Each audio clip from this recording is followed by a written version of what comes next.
Buenas tardes, profesor. Mi nombre es Hermione Medina Divestín, como usted sabe, y mi compañera, hermana gemela, Hermine Medina Divestín. Es un placer para nosotras de hablar un poquito del Carnaval Nacional en Haití.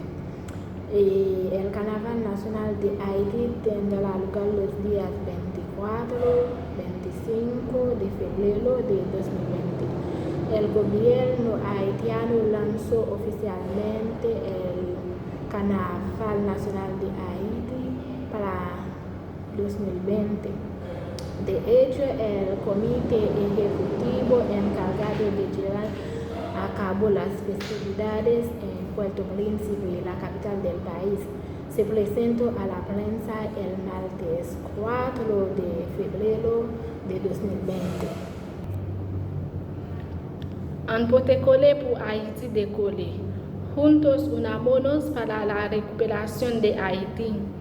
Fue elegido como tema para las festividades carnavalescas, cuya sede Puerto Príncipe, pero también se celebrarán eventos importantes en otras ciudades.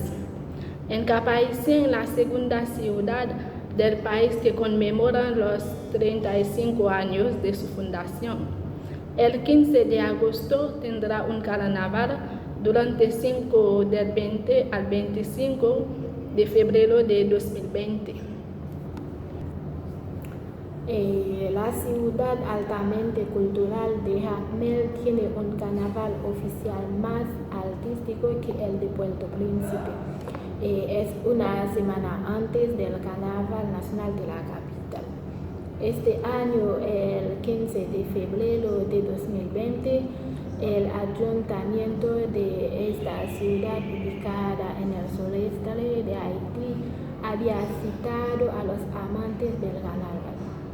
Las máscaras del partager, obras de los artesanos, constituyeron la atracción principal del carnaval de Jacmel, llamado Jacmelitude.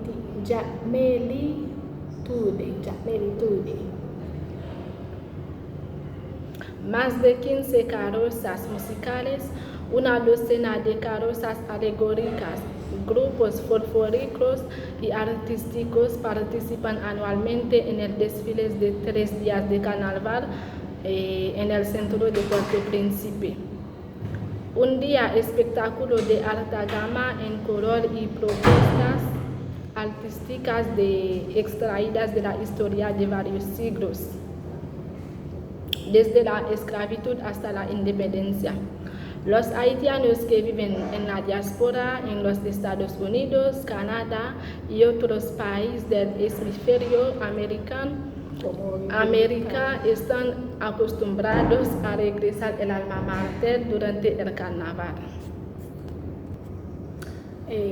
Ya, profe, esperamos que tengas una idea extra del carnaval en Haití. Gracias por su atención. Bye.